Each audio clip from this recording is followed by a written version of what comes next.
Começando mais um episódio do V Campus Cast, aqui em parceria com a GWM na Tecno Show. Nosso stand está aqui dentro da GWM, essa empresa que está revolucionando o mercado do agronegócio também com seus veículos. Trouxe a caminhonete lançamento Power P30, uma caminhonete que entrega muita tecnologia com ótimo custo-benefício. Trouxe o Raval H9, esse carro que já foi líder de venda das SUVs grandes do mês de março. O Tank 300. E nesse episódio eu vou conversar com o Daniel Rabelo, um influenciador com mais de 200 mil seguidores nas redes sociais, zootecnista, só que ele é especialista em sucessão familiar, palestrante, algo que está muito necessário hoje em dia. Seja bem-vindo, obrigado, Belezão, Dani. Obrigado, cara, que honra me receber aqui, obrigado, viu? E, cara, seu trabalho é fantástico. Você é um cara diferenciado, a gente já conversou algumas vezes, e todos os princípios que você carrega, o homem que você é, e, cara, quando dizer mal do outro, gente boa a gente reconhece de longe. Então, obrigado por me receber, obrigado pelo convite, tamo junto. Eu falei pro Dani, nós conversamos bastante lá no dia de Campos do Primo Agro, e eu falei, Dani, quem é de verdade sabe quem é de mentira. É isso aí. E os de verdade sabem quem é de verdade. Verdade. Dani, fala uma coisa pra mim. Você hoje é um cara reconhecido por palestrar sobre sucessão familiar, algo Perfeito. que é muito necessário e hoje em dia é um tema totalmente atual.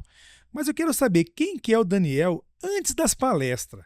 Quem que é o Daniel? Nasceu aonde? Filho de produtor rural? Como é que foi tua infância para você chegar? Eu quero saber assim a criação dos teus princípios e valores. Perfeito. Vanderlei, cara, eu sou um cara nascido e engordado em Goiânia, então minha família, meu pai, ele veio da roça, tá até ali de fora nos esperando, é um cara que veio da roça, é um cara que perdeu o pai com 9 anos, e a minha história começa na dele, então por isso que eu tô contando a dele antes. Meu pai não teve uma educação até 21 anos, depois que ele foi começar a estudar, então ele viveu nesse cenário. O que ele falou? Meus filhos vão estudar. Então a gente sempre morou em Goiânia e meu pai sempre teve fazenda no Pará. Então a minha história ela é entre cidade e campo. Então eu tive uma boa educação, estudei graças a Deus em boas escolas em Goiânia, meu pai me proporcionou isso, mas uma vida sem luxo. E a gente vivendo na fazenda, nas férias. Então dava ali meio do ano e final do ano, meu amigo, era batata. Nós íamos pra fazenda, passado 60, 90 dias ali invernado no Pará. Então eu vivi a minha infância vivendo ali os dois Qual mundos. região do Pará? No sul do Pará, perto de São Félix do Xingu, mais perto da Vila Rica, Mato Grosso. Então é divisa com Mato Grosso. Divisa com Mato Grosso. E Isso. você é filho único? Tem irmãos? Não, nós somos em 3. Tem uma irmã, antes do meu pai casar com a minha mãe, tem o meu irmão e eu, que E sou você? mais novo. Isso. E nessas indas e vindas, eu tenho certeza que você ainda é criança, o seu pai te trouxe muitos ensinamentos. Eu conheci ele aqui, até um senhor muito simpático. Você vê pelo abraço da pessoa, quando a pessoa ela é caridosa, uma pessoa querida. Eu queria saber quais são os valores e princípios que teu pai passou para você e que você agora, com um casamento de 8 meses, espera passar para seus filhos. Vanderlei, cara, primeira coisa, trabalho honesto e mesmo que alguém passe a gente pra trás, a gente vai continuar sendo honesto. E com alguns episódios que eu vi, ainda menino, acontecer com ele, e ele depois que apertou a mão falou, meu amigo, eu posso tomar um prejuízo aqui, mas se eu apertei a mão, eu vou até o final. Então, os princípios de palavra não tem volta, trabalho duro e esforço, honrar a família, e tudo isso que a gente sabe que um homem carrega. Então, eu acho que um homem precisa de outro homem para aprender a ser homem. Então, eu tive muitas coisas para aprender do meu pai e o que ele, como homem, não acertou, eu aprendi também a como não fazer. Então, como todo ser humano tem seus acertos e seus erros. Ele me passou todos esses valores de hombridade realmente, de valor, de correr atrás do que é meu, de não ter preguiça. Então, desde o meio da faculdade, que eu realmente virei gente, cara, o trabalho pra mim é uma coisa que tá ali abaixo da família, Deus, família, trabalho, tá ali, mas assim, dizer mal do outro, nossa geração, a minha geração, né? É uma geração muito, vamos usar o nome preguiçosa, muito lenta, e a gente eu vim com com essa casquinha da geração passada, porque eu aprendo Sim. e aprendi com ele. Então, os princípios do meu pai, cara, honestidade, Deus, família, e isso pra nós é inegociável. E como que você enxerga o papel da mulher nessa construção desta família? Cara, vamos começar pela minha origem. Minha mãe. Minha mãe é um pilar espiritual dentro da nossa casa. É ela que sustenta a nossa casa espiritualmente. Então, da minha infância toda, eu tenho a clara memória. Levantar do meu quarto, ir no banheiro, a hora que eu saio, minha mãe sentar no sofazinho dela, orando, lendo a Bíblia, já tinha preparado o café. Então, antes dela se alimentar, ela estava lá orando e lendo a palavra. Então, a mulher, além dela ser um pilar espiritual, ela é o pilar da casa. É o pilar emocional da casa. Porque o homem, muitas vezes, meu pai, passava quantos dias no Pará? 30, 45? Então, quem dava esse pilar emocional da casa, de pôr ordem, de organizar? A mãe. Quem dá a direção? O pai. Então, a nossa casa sempre foi estruturada dessa forma. Minha mãe dando um pilar espiritual, um pilar emocional, organizando ali as situações, fazendo meio de campo também com meu pai nessa parte de sucessão. Então, a mãe, ela tem um poder de direcionar uma família, de sustentar e direcionar. Sim, ela é a base. É a base. Ela é a base. Eu falo muito para meus filhos. Eu estava ontem com eles conversando e eu estou aqui já, o segundo dia meu aqui, vou passar até sábado trabalhando, domingo eu retorno para casa e eu comento bastante. Se o pai está trabalhando, é porque a mãe está fazendo o serviço principal. E qual que é o serviço principal? Cuidar da família. Perfeito. Edificar a família, da base. Perfeito. A base da família é que sustenta a parede, que sustenta o telhado, que sustenta a janela. E é esta base que é o serviço principal da família que a mulher faz em casa. E é exatamente por isso que eu fiz essa pergunta, Dani, porque eu sou um influenciador que gosta de influenciar para o bem. Perfeito. E nós vemos, não só no agronegócio, a gente vê hoje a imagem da mulher muito banalizada. A imagem da mulher muito deturpada. Muitas vezes com vídeos compartilhados até por mulheres. Sim. Muitas vezes porque elas não têm noção daquilo que elas estão compartilhando. Então eu acho muito importante a gente conversar sobre essa importância da função da mulher, que é mais importante, inclusive, que o homem, mas trazer essa importância numa família estruturada como a sua, que está pensando em fazer uma sucessão agora, que já fez uma sucessão, mas de um palestrante como você, que fala de sucessão. Não tem como falar de sucessão sem falar do trabalho de uma mulher. Tem? Não tem como. Não tem como falar de sucessão sem falar do trabalho de uma mulher, e não tem como falar de sucessão sem ter perdoado os pais. Porque, meu amigo, pode ter sido os melhores pais do planeta, que graças a Deus eu tive. Em algum momento eles vão errar. É natural. E isso vai deixar alguma ferida nos filhos, que é natural. E o processo da sucessão, se não houver perdão, não tem sucessão. Porque qualquer discussão vai querer jogar na cara, vai querer colocar aquilo em pauta. Mas antes da gente caminhar para a sucessão, eu queria também falar, por exemplo, da escolha da esposa. Hoje eu tenho 30 anos, tô casado há 8 meses, e a escolha da mulher talvez seja a maior escolha de um homem na vida. É a maior. É a maior. Então, ele tá colocando alguém do lado dele para apoiar o projeto, sonhar junto, pagar o preço, multiplicar para estar do lado. Então, a minha vida, depois que eu escolhi a minha esposa e vivo o casamento, cara, é outra vida.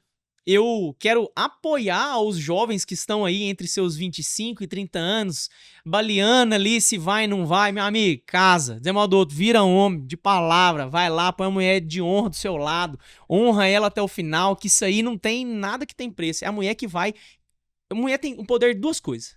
Ou ela faz o homem crescer, ou ela afunda o cara. Exatamente. Então, a escolha de uma esposa é a escolha mais importante do cara. E a minha vida de casado melhorou demais.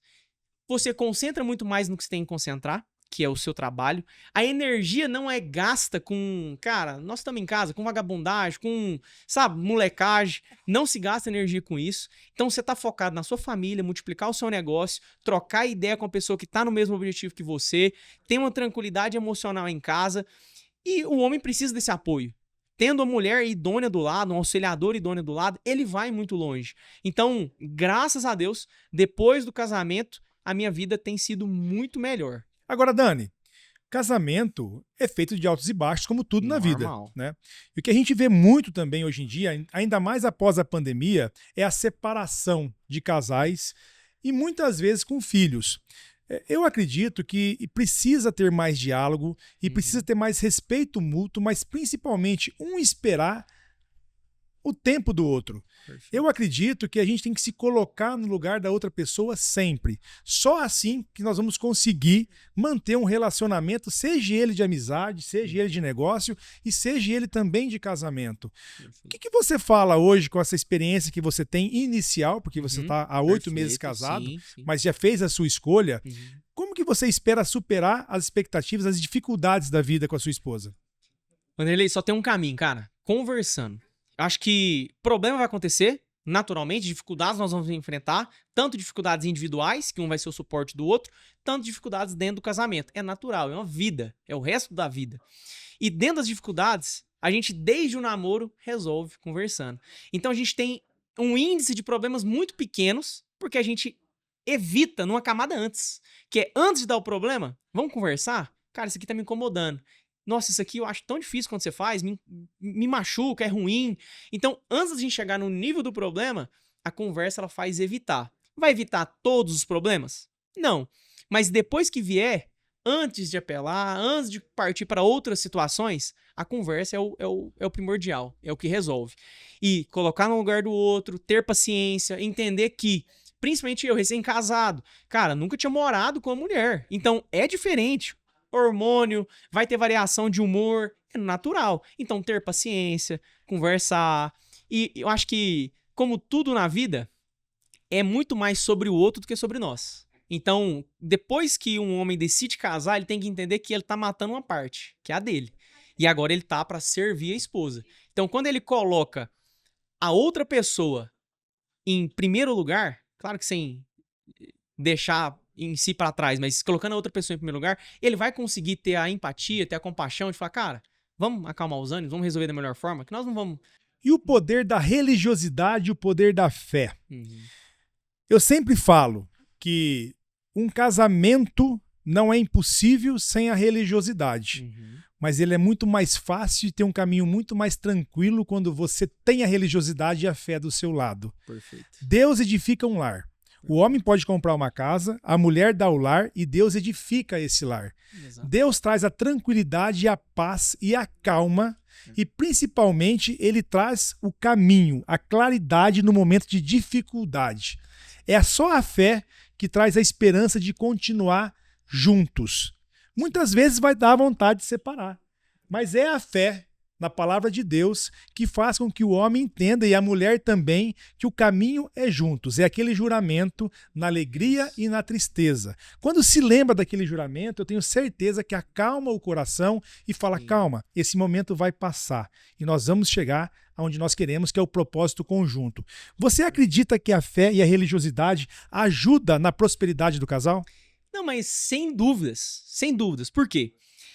Você sabe muito bem da Torre de Babel. Quando foi construir, o que o povo se tornou quase que indestrutível? Porque tinha unidade e a mesma linguagem. Então estavam todos no mesmo objetivo e com a mesma linguagem. Então, dentro da Bíblia, a gente encontra pontos que vão edificar o casamento, como o Provérbios 31, edificando a mulher, explicando o que é uma mulher de verdade, como que uma mulher tem que ser, assim como também qual é o papel do homem. E além disso, os hábitos diários juntos edificam demais a casa. Por quê? Quando a gente entende que nós somos dois indo para o mesmo caminho e nós temos um Deus que é tanto meu pai quanto o pai dela, ele vai querer o nosso bem. Então a gente precisa de uma direção maior do que o nosso raciocínio, porque nós temos uma visão limitada. Se a gente estiver no escuro, talvez se eu estender minha mão, a gente não vê mais do que a mão estendida. Mas Deus está vendo. Então quando a gente tem hábitos espirituais. Por exemplo, eu e minha esposa. A gente acorda, lê a Bíblia, ora junto. Daniel, todos os dias? Não, tem dia que eu saio pra fazenda muito cedo, ela ainda não acordou. Mas sempre que possível a gente faz.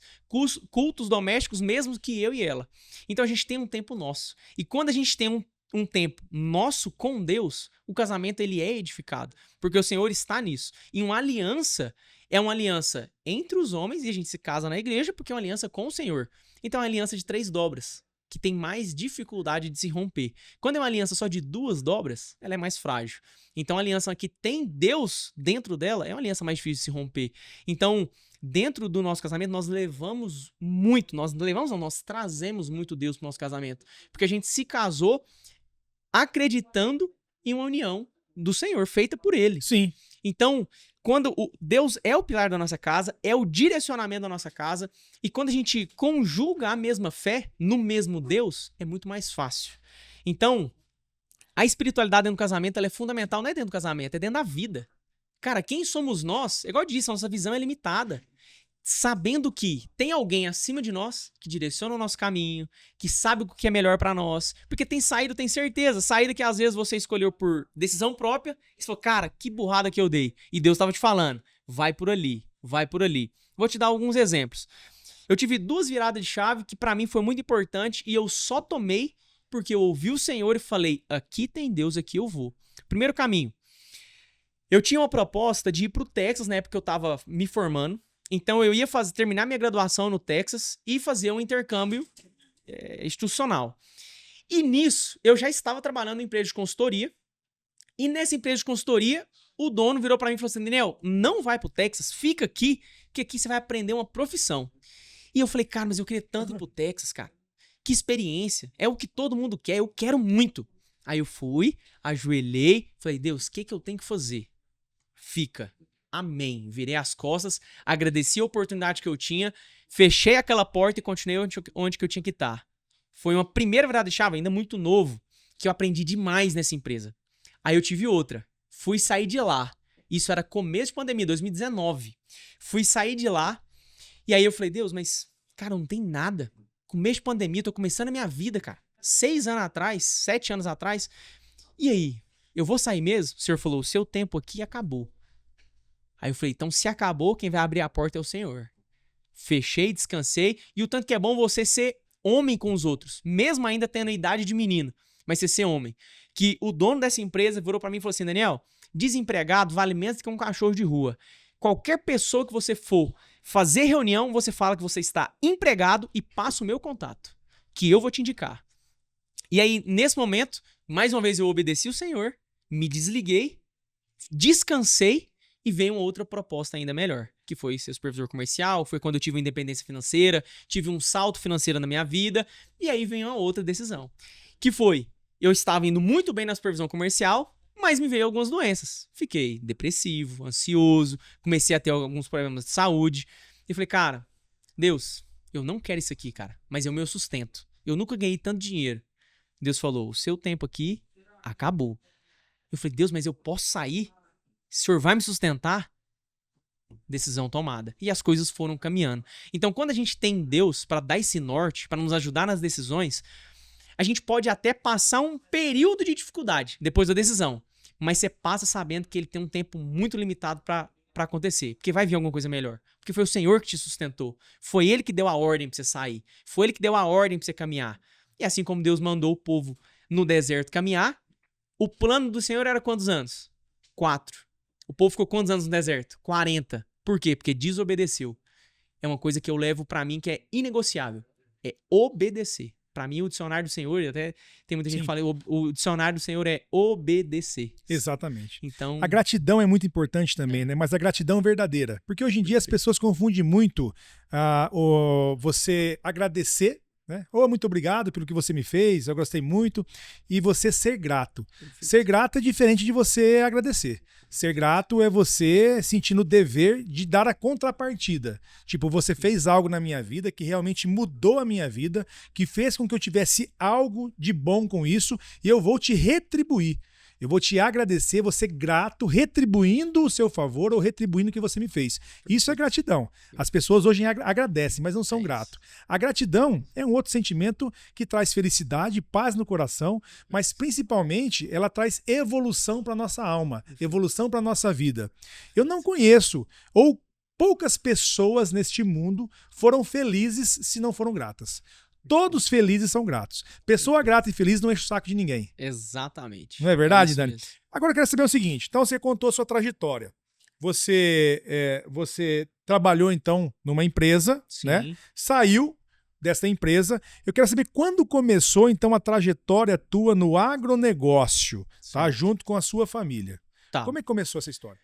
Tirando a parte empresarial, vou voltar um pouco. Vivi a minha infância migrando fazenda, cidade.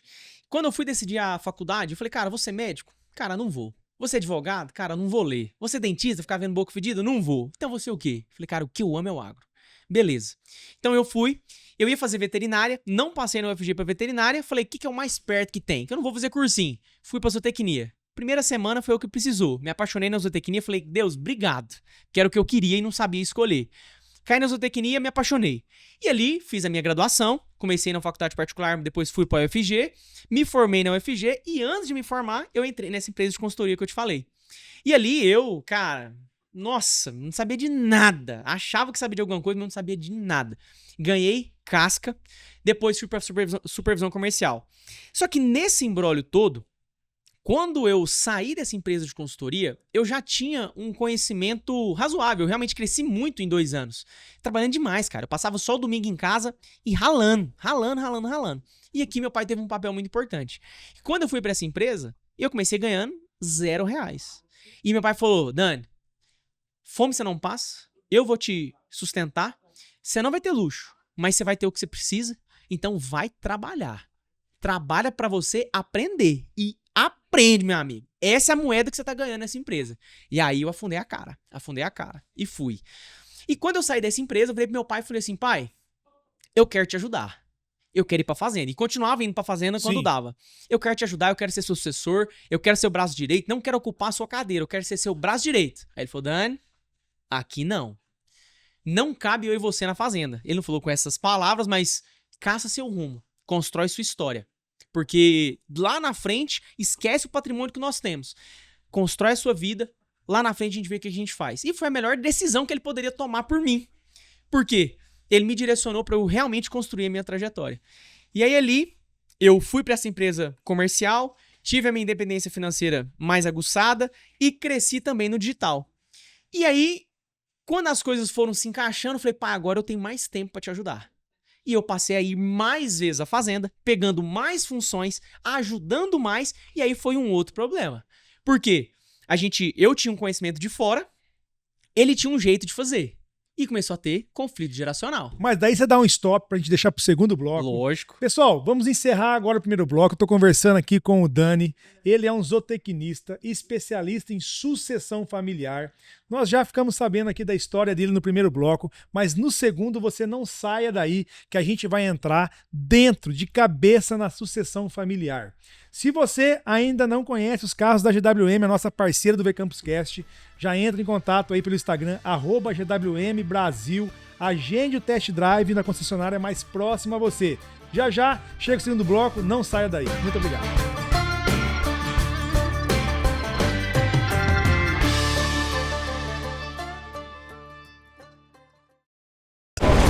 Pelas minhas andanças nesse mundo, eu sempre ouvi falar das suas histórias. E agora que ela chegou por esses campos, eu descobri. É brava demais. Até o mais valente se arrepia quando vê uma dessas de perto. Eu quero ver alguém parar uma Power. Nova GWM Power P30. O poder de Power. Com 10 anos de garantia.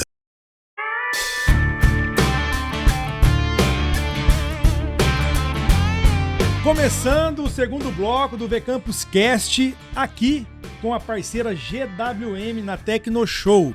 Essa empresa que está trazendo novidades para o produtor rural também. Caminhonete de lançamento Power P30, com muita tecnologia e um preço justo. Raval H9 e também o Tank 300. Estou conversando com Daniel Rabelo, esse jovem zootecnista, influenciador do agronegócio, e um palestrante sobre sucessão familiar. Dani, fala uma coisa para mim. Acabei de conhecer o seu pai e eu quero saber, o produtor brasileiro, produtor rural, ele está preparado para passar o bastão? Não. Fato consumado, não está. Hoje, estatisticamente, 70% das sucessões não passam do segundo ano. Só 30% sobrevivem à segunda geração. E só 10% sobrevivem à terceira. Por quê? Isso é o testemunho mais claro de que o pecuarista, o lavourista brasileiro, ele não tem o costume de preparar a próxima geração. O que é a cabeça do agricultor brasileiro e do pecuarista? Eu preciso crescer, ganhar mais dinheiro, fazer acontecer. O tempo é o hoje. E realmente eles fizeram acontecer. Só que o que está acontecendo? Está vindo uma nova geração que tem o desejo, não tem a capacidade e não tem um treinamento. E aí tá tendo um descasamento de função. O que está acontecendo? É uma reforma agrária forçada. Por quê? A gente tinha um grande pecuarista, vamos pegar 1000 alqueires. Aí ele chega com seus 85 anos, 90 anos, é ele que tá agarrado em cima do boi. Apartando, vai mais dificuldade, mas é ele que tá lá.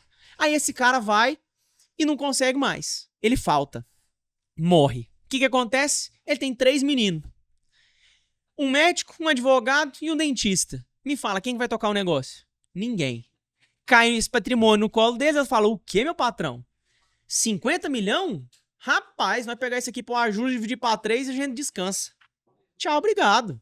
Vende a fazenda, ou aparta pra 3 ou vende a fazenda. Se um quiser tocar, ele vai virar numa terra menor.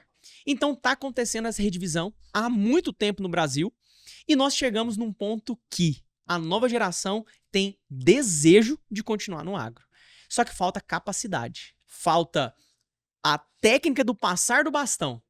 Então, o patriarca tem mérito de ter construído, tem mérito de ter desbravado aquilo no peito, mas ele tem que entender que tem um limite. E se ele não treinar e capacitar a próxima geração, o resultado dele vai ser herança e não uma sucessão. Meu sogro já falava pra mim que a reforma agrária se faz na cama. Perfeito. É isso aí. Eu conversei essa semana com o grande Ricardo Arantes e ele falou o seguinte pra mim, falou, Vanderlei, o trabalho da sucessão começa quando o filho nasce. Você concorda com isso? 100%. De onde veio a minha paixão? Pegar na terra molhada, peitar cerca de bicicleta, montar num cavalo, andar no meio de vaca parida, deixar minha mãe louca, preocupada se eu ia cair lá ou não. É dali que vem a paixão, cara. Se o sucessor, desde o princípio, ele não se apaixonar pelo agro, ele só vai ver como um negócio. Isso é, se ver como um negócio.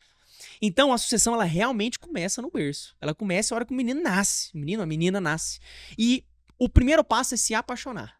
E ali é onde eu vejo que, às vezes, muitos pais erram. Por quê? Fala, moça, essa vida aqui é difícil demais. Sol demais. Trabalho demais. Dá dinheiro. Dá, mas é trabalho demais. Meus filhos, eu quero que eles estudem. E nessa de estudar, não se apaixona. E na hora que tá lá um menino de 25, 30, 40 anos, precisa dele ir pra dentro, ele não sabe diferenciar um boi de uma vaca se não olhar um umbigo, não sabe o que é um capim, não sabe o que precisa redividir, não sabe nada. Não sabe nem diferenciar o que é sorgo e milho. E não tem como esse cara, com 45 anos, ele pular pra dentro.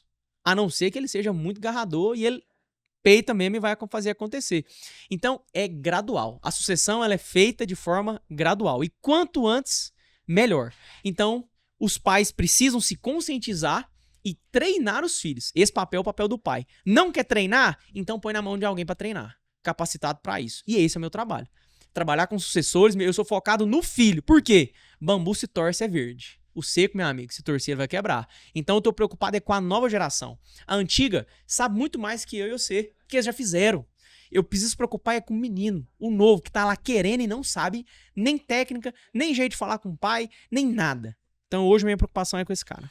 A tua preocupação e o teu trabalho é em cima do bambu novo, né? Que tem que torcer novo, que é do sucessor, que é em cima da criança ou do jovem ou então da próxima geração.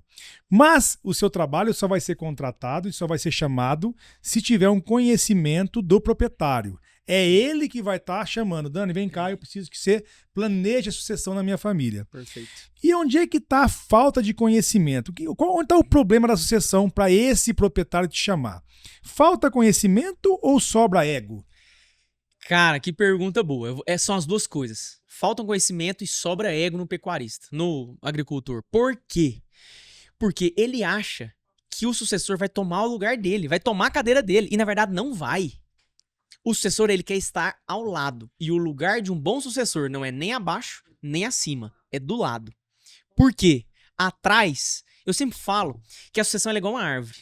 Se o patriarca, que é a árvore, colocar o menino de baixo, ele não vai florescer, ele não vai crescer porque não pegou sol o suficiente.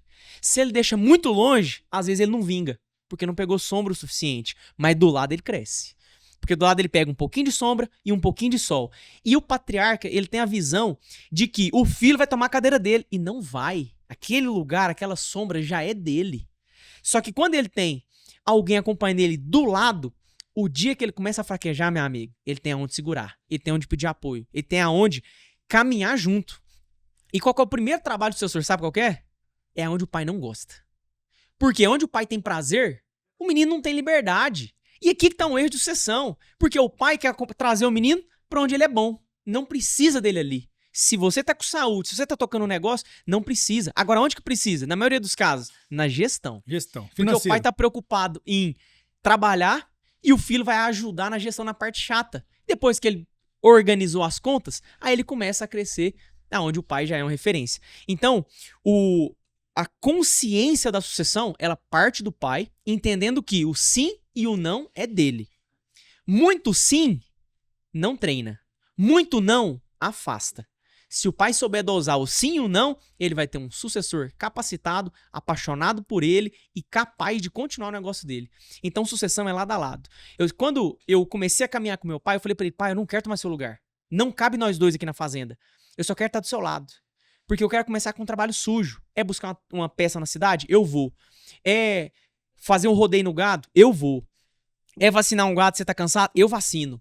Eu vou começar por ali. Porque é um trabalho que hoje meu pai já tá com 72 anos, eu tenho 30.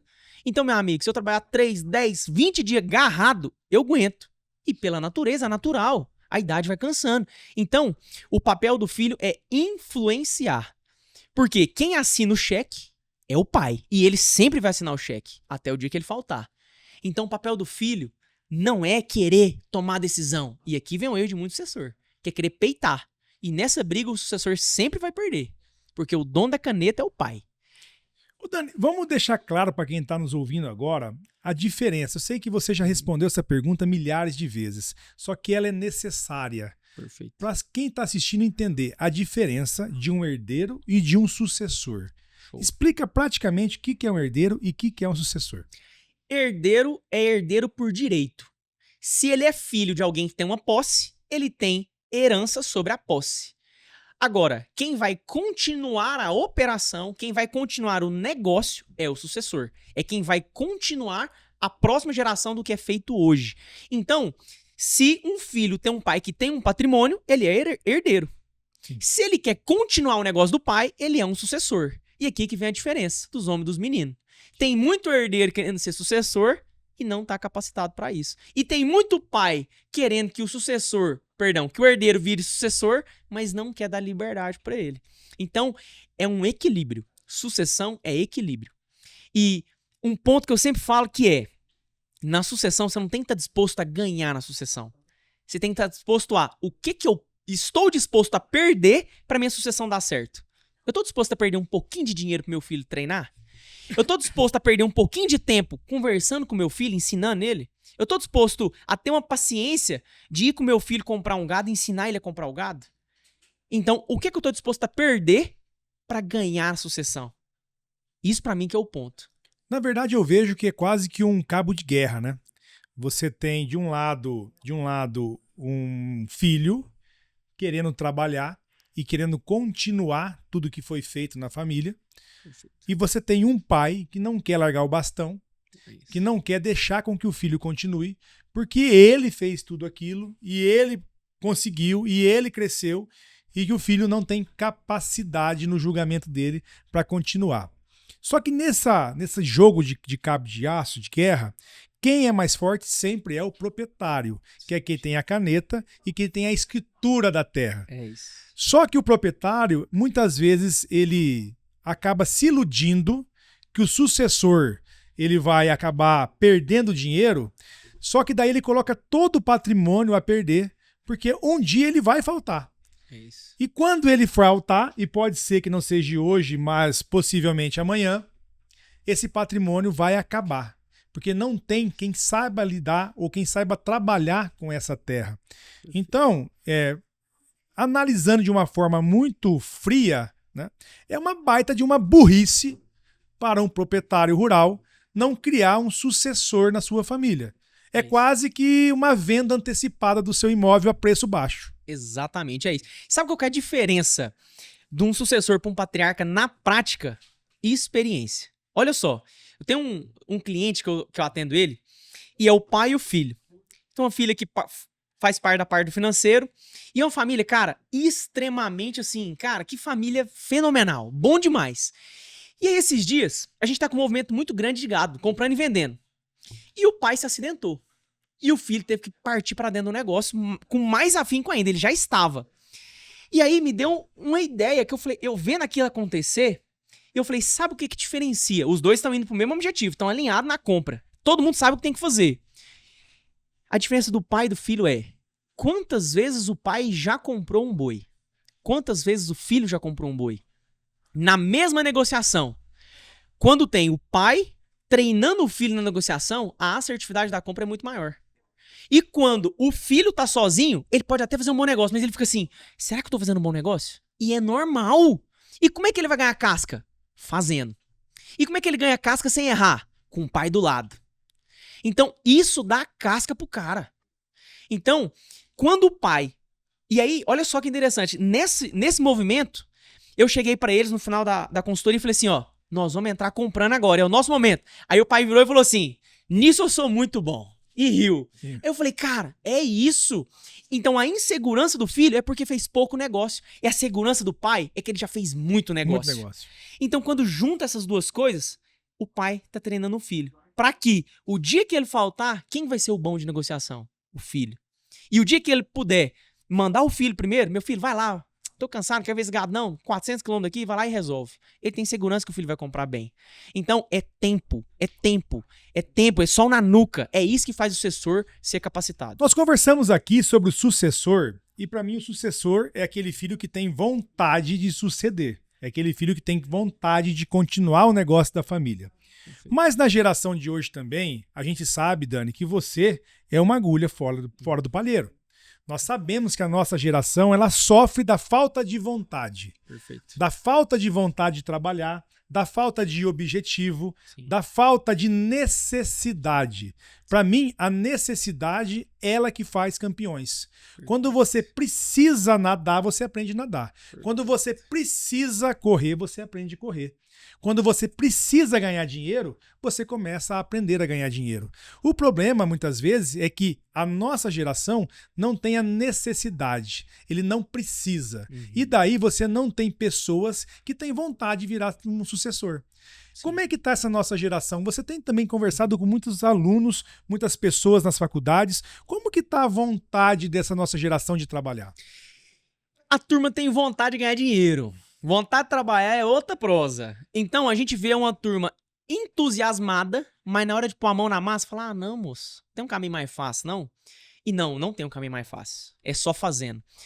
Porque, olha só, a geração passada aprendeu que resultado só tem um caminho, esforço. E a geração mais nova entende de outra forma, que o melhor resultado é o mesmo resultado com a menor linha de esforço possível. E é ali onde tem conflito de geração. Então, se a geração nova entender que ela ganha a antiga geração com esforço, ela vai ganhar espaço. Será que o mercado digital não está deturpando um pouquinho esse mercado do agronegócio? Por quê?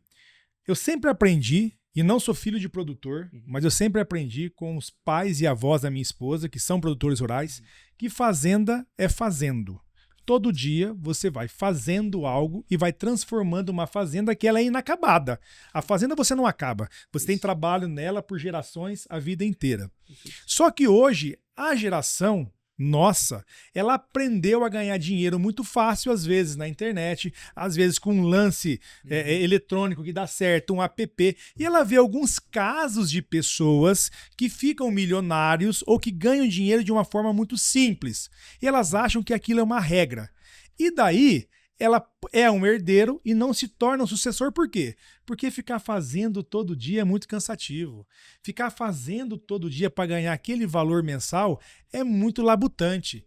E ela acaba se caindo no conto da Mariela, no conto de fadas. Tipo, eu acho que eu vou fazer um aplicativo, eu vou para a internet, eu vou fazer algo que eu consigo explodir de uma hora para outra e ficar milionário. Será que isso não tem atrapalhado também e dado um choque nessa geração nossa? Demais, cara. A internet, ela prega uma facilidade que ela não é real. A facilidade, cara, em casos isolados vão acontecer. Agora, é bíblico que a prosperidade de pouco a pouco, ela vai edificar o homem. Por quê? Um homem que ganha dinheiro de uma vez, ele não vai dar valor. Quantas pessoas eu conheço pessoalmente que ganharam muito dinheiro na pandemia no digital e hoje não tem mais nada. Porque o dinheiro que vem fácil, vai fácil. Porque acha que isso é um padrão de vida. E não é assim.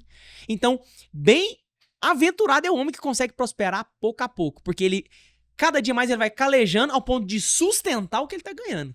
E quando ele ganha devagar, meu amigo, esse cara pra cair é difícil, porque ele sabe o quanto que custou.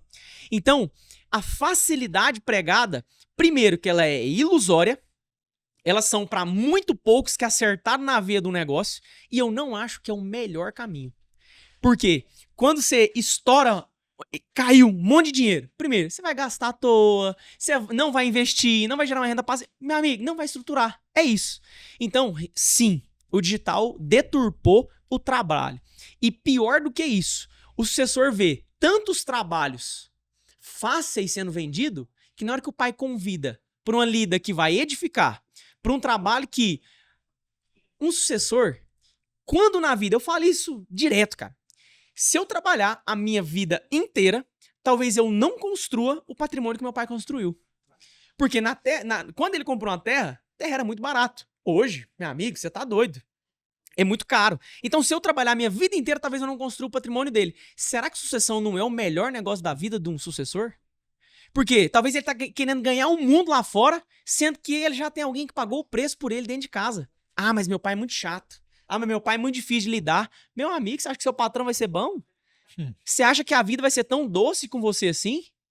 Então, se o sucessor tiver a maturidade de entender que o melhor negócio da vida dele é em casa, aí ele vai se colocar no lugar, crescer, amadurecer e ele vai ver aquilo como um excelente negócio.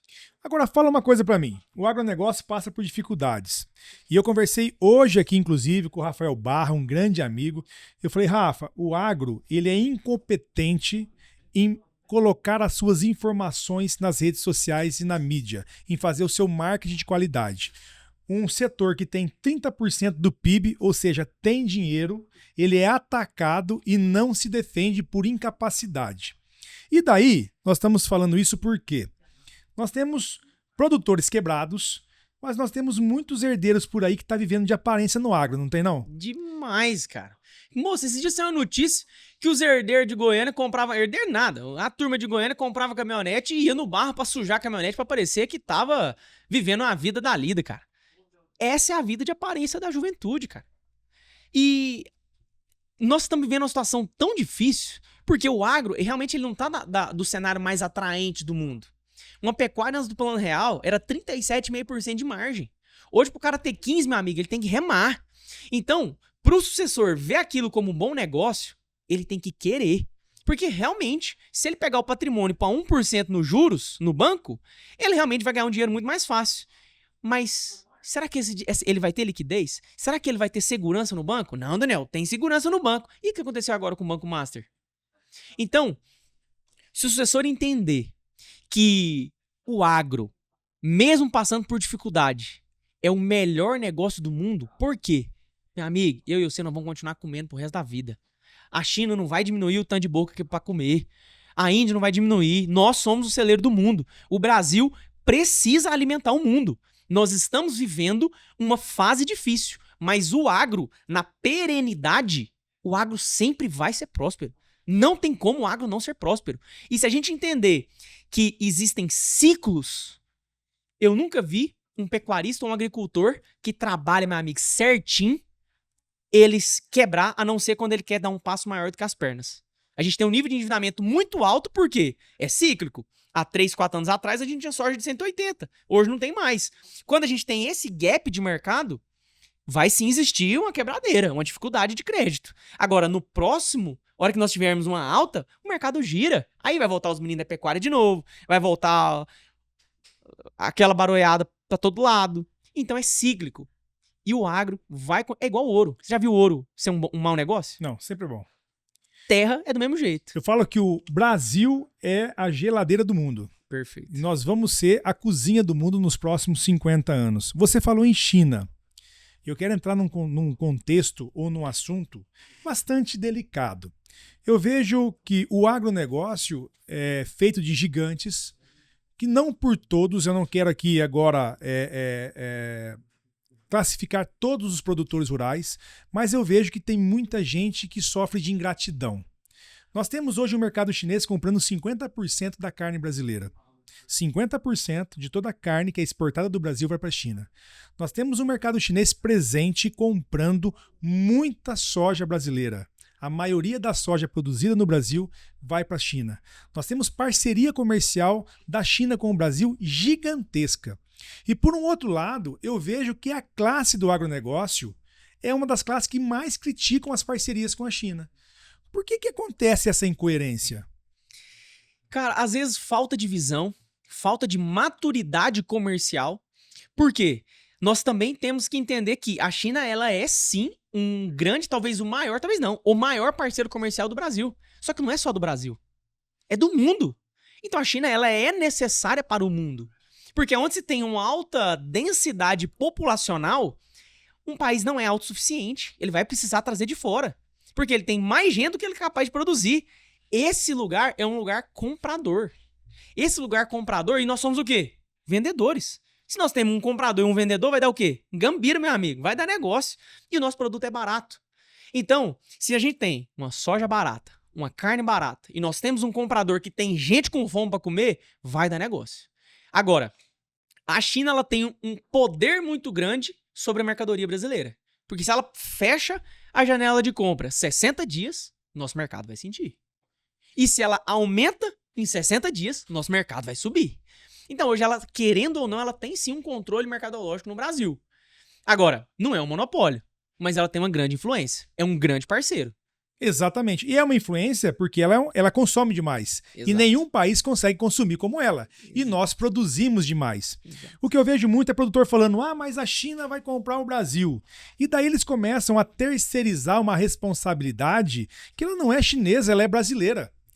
Quem tem que evitar que a China compre, que os chineses comprem propriedades no Brasil, não é a China, é o brasileiro, que tem que cuidar da sua pátria, que tem que cuidar da sua soberania nacional. Você não tem que terceirizar a culpa para uma pessoa que está investindo no outro país. A culpa não é de quem compra, a culpa é de quem vende. É de quem Ninguém vende. compra de alguém que não quer vender. Exatamente. E daí eu vejo os produtores rurais brasileiros bravos com uma comercialização da China, dizendo que a China vai comprar o Brasil. Meu amigo, ninguém compra aquilo que ninguém vende. Perfeito. Agora, você tem que ficar bravo com quem está vendendo o Brasil e não com quem está aqui investindo. Exatamente. Eu tô certo ou tô errado? Concordo 100%. Até Quem por- dita até as por- regras é o vendedor. Até porque nós temos muito investimento de americano aqui dentro. E não é pouco. Tem muitas propriedades rurais que foram compradas e adquiridas por grupos americanos que é muito errado. Sim. Também não é soberania nacional. Agora, por outro lado, o mercado do agronegócio, ele é muito mais prevalecido pela comercialização com a China do que com a comercialização dos Estados Unidos. Com certeza. E o produtor rural, no meu entender, ele tem que começar a ter uma visão um pouco mais lógica, consciente das coisas. O Brasil, ele tem que fazer comércio com o mundo todo. E o próprio Brasil tem que cuidar da sua soberania nacional. Simples assim. Respeitar todos, comercializar com todos, mas principalmente se respeitar. Respeitar a sua soberania. Feito o serviço de casa, não tem problema. Agora, eu vejo sim a China um baita de um parceiro para o agronegócio.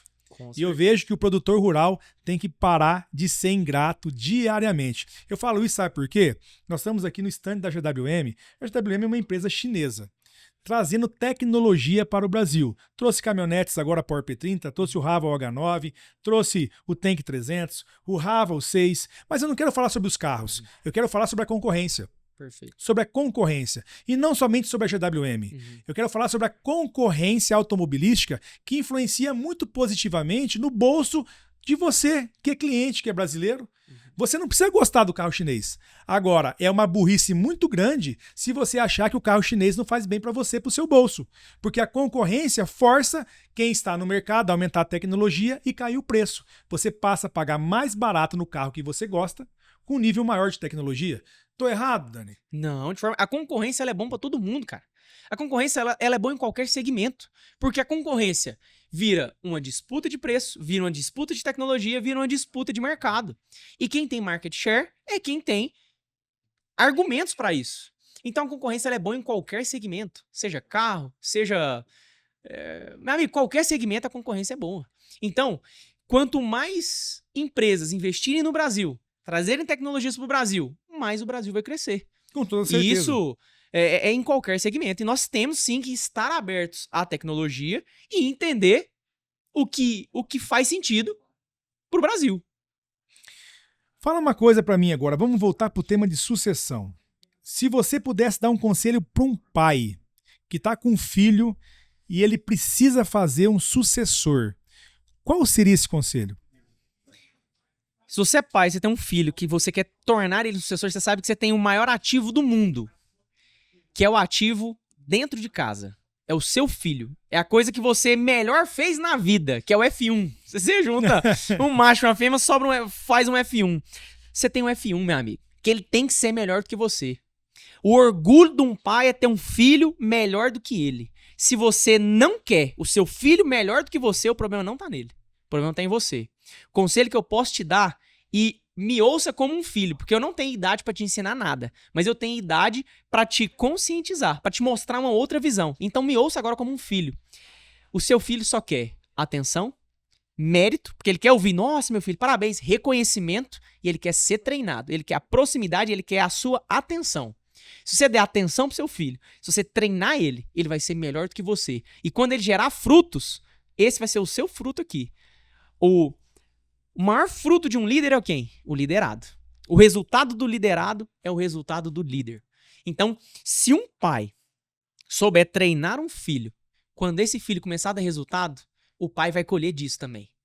Então, eu acho que a geração passada tem que olhar para a nova não como uma geração preguiçosa, não como uma geração difícil, mas como uma geração que tem, sim, potencial de trazer muito mais facilidade e mais produção para dentro do negócio. Então, o poder do pai é saiba dominar o sim e o não. Não demais afasta, sim demais alivia demais e também não gera homem. Eu tenho certeza que existe muitos pais que vivem esse drama neste momento, mas que eles estão no meio do turbilhão. Já começou as brigas, já começou o desrespeito, já começou aquele erro de sucessão, a sucessão errada. Para esses pais, para essas famílias que estão no meio deste erro, como salvar a sucessão, mudar a forma, como salvar, tirar dessas brigas e fazer com que um herdeiro torne-se o sucessor? O primeiro passo é perdão. É o que ninguém quer ouvir, é o que ninguém quer falar, é o que ninguém quer fazer. Porque o perdão é o que mais dói. Você tem que engolir seco o orgulho, você tem que engolir seco as brigas, você tem que engolir a raiva. E eu falei isso que o primeiro a perdoar é o filho. O filho tem que perdoar o pai. Porque o pai é só um jovem que viveu um pouco mais. Ele também tem os erros dele. Ele também tem as crenças que ele construiu ao longo da vida. Então, primeiro, quem tem que perdoar é o filho. Depois que ele perdoar, aí ele tem que chegar no pai e conseguir se relacionar, mudar o comportamento. Ninguém muda uma ação, mas a gente consegue mudar uma reação. Antes, com meu pai, eu era mais duro, eu era mais ignorante, sem paciência. Ah, não quer? Então tá, se vira. Aí eu falei, opa, eu que tô errado. Então, em vez de eu já começar levantando o tom, deixa eu falar mais de boa. E se ele levantar, deixa a paciência dele. A hora que eu abaixar de novo, a gente vai diminuindo o tom. Então, quando o filho tem essa sabedoria, as coisas começam a se organizar. Agora, tá no olho do furacão, não tá conseguindo, ajuda externa. Traz um consultor, traz um especialista, traz alguém que pode ajudar, que pode organizar. Por quê? Qual é a grande briga? A opinião do pai com a opinião do filho. As opiniões se opõem. O que neutraliza isso? Uma terceira opinião. Ou se tem filhas e mãe envolvido, você traz uma opinião neutra, que não tem envolvimento emocional na causa. Aí ele vai falar o quê? Ó, fulano, calma, seu filho nessa tá certo. Vamos olhar isso aqui com um pouquinho mais de calma? O que você está disposto a ceder aqui? Não, tudo não dói. Tá, o que você está disposto a fazer? Isso aqui? Então tá. Chega lá no filho, deixa eu te falar. Você pediu demais. Vamos fazer o seguinte? Vamos fazer isso, aquilo. Isso aqui tá bom pra você? Tá. Isso aqui tá bom pra você? Tá. Opa, junta todo mundo. Ou então. E aí, o que vocês acham que a gente pode fazer um negócio? Vamos fazer aqui? Então, um intermediário neutraliza, porque para de ser briga de ego. Para de ser briga de ferida. E passa a ser uma decisão por razão. Então, essa é a minha visão. Pelo que você tá me falando, parece que a sucessão seria quase que uma valsa. É isso. Uma dança onde o homem e a mulher têm que se conduzir na mesma constância, no mesmo passo, mas às vezes tem que também contar com a orquestra. É isso. Sem música, ninguém dança. Exatamente. E agora, quem que tá tocando a música na sucessão? É só a música do pai? E aí o filho agora quer colocar a música dele e não tá conseguindo? Então, é realmente esse equilíbrio entre os pontos. E qual que é o trabalho do Dani em cima de dar um auxílio numa sucessão familiar de um produtor rural, de uma fazenda, de uma família? A campo, eu atuo como esse ponto neutro, onde eu entendo a situação, trago primeiro uma visão técnica e depois eu trago ali os pontos de intersecção. Ou seja, o que a gente pode fazer? O mínimo em comum para dar certo aqui. Então eu sou esse ponto aonde eu trago a razão e o melhor para um negócio. Eu sempre Faz a falo que convergência. eu faço a convergência. Eu sou o defensor do negócio. Eu não sou o defensor do pai nem o defensor do filho. Eu sou o defensor do negócio. Então a minha visão é o que é melhor para o negócio. E nesse ponto, a gente consegue neutralizar as dores. E a gente passa a tirar a emoção e trabalhar com um pouco mais de razão e trazer paz para as decisões. Isso a campo. Agora, de forma online, eu treino o sucessor. Eu treino o filho. Porque foi assim que a gente conseguiu evoluir em casa. Não foi meu pai mudando, foi eu entendendo que se eu mudar, as reações dele vão mudar. Então, hoje eu treino o sucessor com os meus erros, com os meus acertos, com o que eu aprendi ao longo da caminhada, e não só com teoria, mas com a prática. Então eu entendo o que ele está vivendo, e eu falo, nesse caso, faz isso, aquilo, aquilo outro. Eu dou a direção. Então, eu trago métodos de comunicação. Por quê? Porque o filho precisa aprender a comunicar com o pai. A geração passada não fala igual nós falamos. A geração passada não reage da forma que a gente reage. Nem na velocidade, nem no jeito, nem nos mesmos motivos. Então, eu trago o jeito certo de se conversar, o tom certo, o que ele tá errado. Como que é feito as horas-aulas? Como que é feita essa entrega sua, Dani? A gente tem curso gravado, onde existe aquele treinamento gravado, ele assiste. Nós temos uma mentoria que ela tem uma entrega individual e em grupo. E a gente tem uma entrega mais high ticket que é individual. Aí eu pulo para dentro do negócio, a gente entende, vai tratar aquilo com muita especificidade. E ali é onde a gente consegue, em todos os caminhos a gente tem níveis, né? Então o primeiro, eu ensino a fazer. O caminho do meio, eu faço com. E o terceiro, eu faço para eles. Entendi. Então, existem esses 3 níveis de entrega. Você já viu uma família quebrar por erro de sucessão? Ah, com certeza. Na verdade, o pai não vai quebrar, mas o filho vai. Vocês são vários. Inclusive, um dos meus clientes, eu entrei porque isso já estava acontecendo. Porque era uma família que tinha muito patrimônio, muita terra. A terra foi dividida para os filhos, que são muitos. Esses filhos, um saiu do negócio, os outros não estavam conseguindo tocar de forma harmônica. Brigaiada, meu amigo, rolo e confusão. Primeiro, eles estavam perdendo a família, não é que eles estavam perdendo o negócio. Quem tava falindo era a família primeiro. Eles não tinham mais comunicação entre irmãos. Um ia numa festa, o outro não queria ir, porque o outro tava.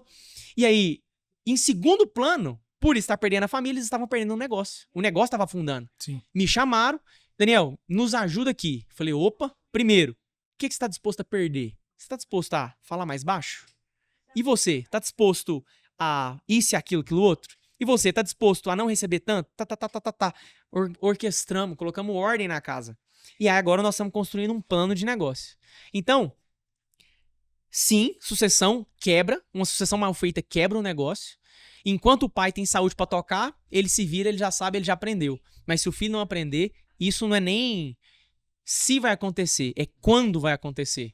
Então esse é o meu trabalho. Nós estamos com uma Selic de 15%, banco pedindo alienação fiduciária todos os dias para o produtor rural, enrolando o produtor em garantias pesadas que o banco consegue tomar o patrimônio em 90 dias, caso a dívida não for paga.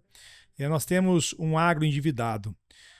Você vê que neste momento que o Brasil vive, qual que é a importância do aprendizado financeiro, de crédito, de garantias e também advocatício dentro de uma sucessão familiar? Se a família tem um bom advogado, ela tem recurso, ela tem conhecimento. Se uma família ela é desassistida da parte tributária, da parte financeira, ela vai cometer algum erro. E esse erro é muito caro numa Selic de 15%. Numa taxa de juros de 10, 12 que ele vai no banco pegar. Então, o advogado hoje, ele é um melhor amigo do produtor rural. Por questões ambientais, por questões tributárias. Hoje, se a gente for fazer uma sucessão sem planejamento, minha amiga, é de 10 a 30% do patrimônio. E aí, será que a família tem isso em caixa para fazer? Não tem. Vai pegar um dinheiro no banco? Será que existe um plano para pagamento dessa dívida? Porque se não tiver, eles vão viver um tempo de paz, porque esse dinheiro entrou, lá na frente vai virar uma bola de neve. Não vai ter o dinheiro para pagar, vai ter que prolongar pagamento, vai ter que pegar outro financiamento para cobrir aquele, e vira uma bola de neve. E o mercado, pior ainda, que foi o que aconteceu, faz toda essa linha de crédito, o mercado derreteu, agora você tem uma dívida alta com um produto que vale menos. Como é que a gente sai disso?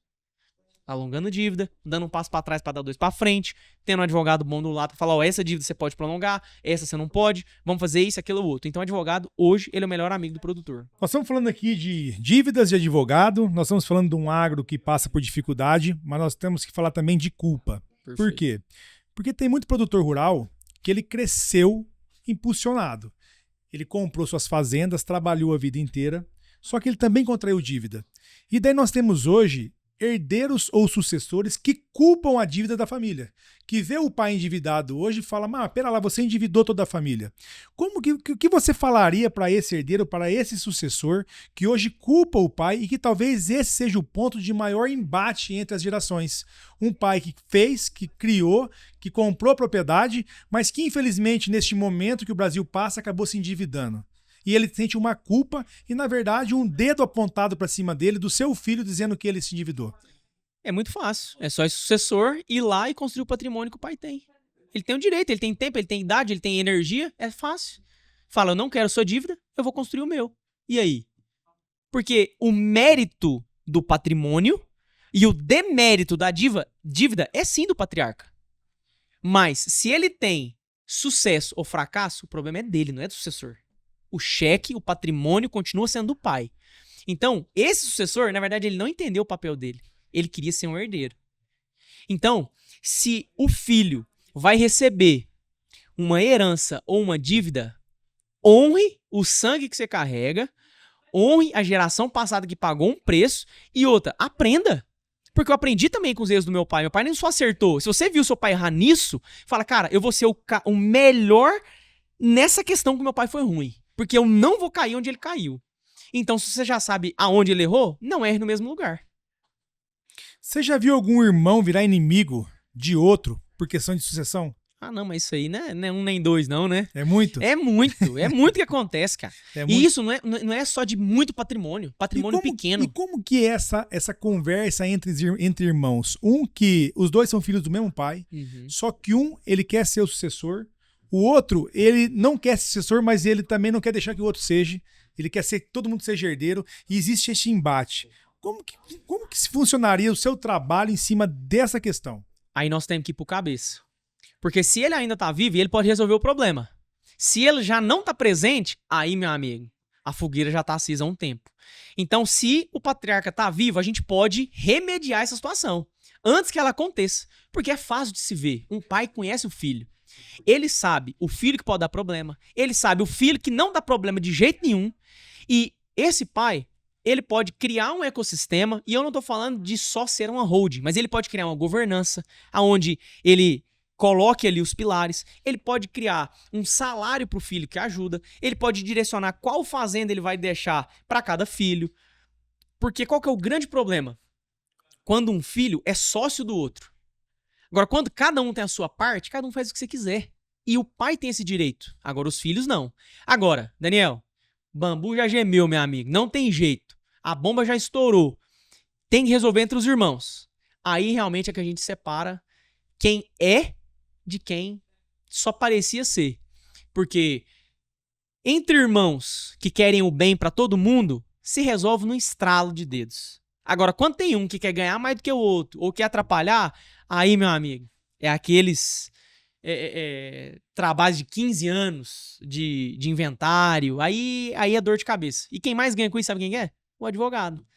Porque ele vai ter que passar 10, 15 anos sustentando uma causa, que um vai querer um lado, outro vai querer o outro vai querer o outro. E a briga só tira dinheiro da família. Quanto mais briga, menos dinheiro a família vai sobrar no final da história.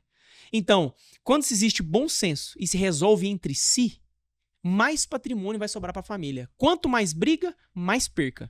Daqui 20 anos, você está com 30 anos. Quando você tiver 50 anos, você olhar para trás, para aquele jovem de 30 anos que estava influenciando o agronegócio, trabalhando com sucessão familiar, ajudando produtores rurais e seus filhos na sucessão, mas chegou 50 anos e você olha para trás depois de 20 anos de carreira trabalhando com sucessão e ajudando pessoas.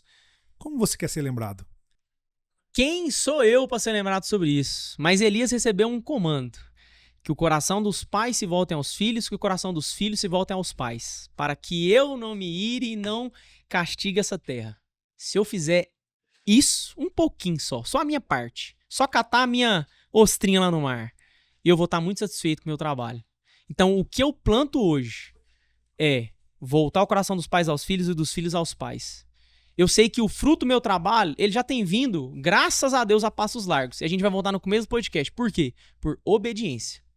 Se eu conseguir fazer algumas famílias nesse Brasil serem mais harmônicas, mais prósperas, viver em paz e ter uma sucessão digna, eu vou estar honrando o que Deus me confiou.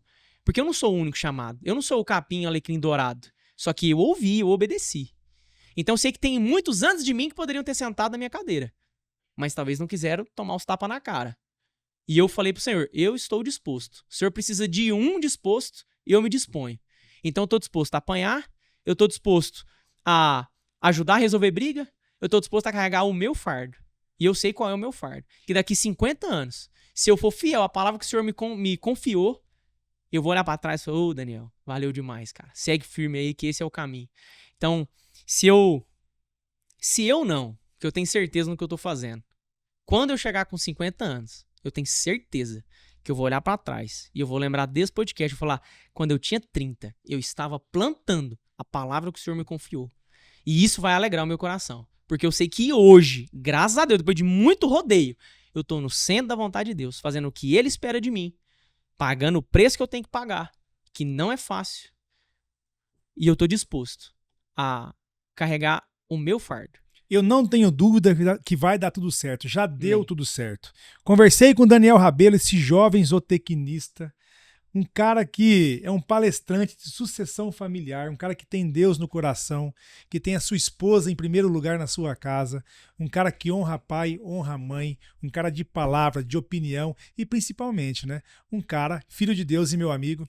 Muito obrigado. Obrigado, né? Dani, obrigado por me receber, deixa a última palavra sua aqui pro pessoal que tá te ouvindo, pra gente poder encerrar com chave de ouro. Seja você pai ou seja você filho, você tem o maior bem dentro da sua casa. Se você não aprender a valorizar o que está dentro, não espere que os de fora te valorizem. Então, olha para dentro de casa e fala assim, meu amigo, eu estou perdendo o meu bem mais precioso. Invista o seu tempo, o seu dinheiro, o que você tem de energia dentro da sua casa, seja você pai ou filho. Porque se você fizer isso, a sua recompensa é muito grande. E ninguém vai fazer isso por você. Ninguém no mundo vai te valorizar como os de casa valorizam. E ninguém no mundo vai poder fazer por vocês como quem está dentro de casa. Se você entender que tendo Deus, tendo uma família forte e tendo um mesmo caminho, vocês são imparáveis. Se o seu preço hoje é perdoar, perdoe. Se o seu preço hoje é acelerar, invista, mesmo que te custe muito. Se o seu preço hoje é frear, freia. Mas tenha um propósito, esses 3 pontos. Deus, a sua casa e a direção que você está tomando. Invista dentro de casa. Mais do que na terra, mais do que na empresa, mais do que nos outros. Porque às vezes os de fora têm mais valor do que os de dentro de casa. Oh, esse é o Daniel Rabelo. Para quem não segue ele ainda, @DanielRabeloZoo. Z-O-O. 2 O no final. Um grande amigo, um cara especial. Vanderlei, obrigado, cara. Parabéns pelo seu trabalho. Obrigado por dar voz a pessoas que têm um coração que você tem. Parabéns pelos seus princípios, como eu falei no começo. Parabéns por você ser um cara que tem levado uma boa mensagem, tem trazido um conteúdo de valor e não só aqueles trem banal de internet. Então, parabéns e obrigado pelo convite. Obrigado de coração pela sua presença. Quero agradecer muito a todo o time da GWM. Se você ainda não conhece os carros, a tecnologia da GWM, entra lá no Instagram, @GWM Brasil, e já faça o test drive na concessionária mais próxima a você. Você tem que conhecer as tecnologias e principalmente o ótimo custo-benefício que essa empresa está trazendo para o agronegócio brasileiro. Pessoal, até a próxima. Ficamos por aqui. Um grande abraço.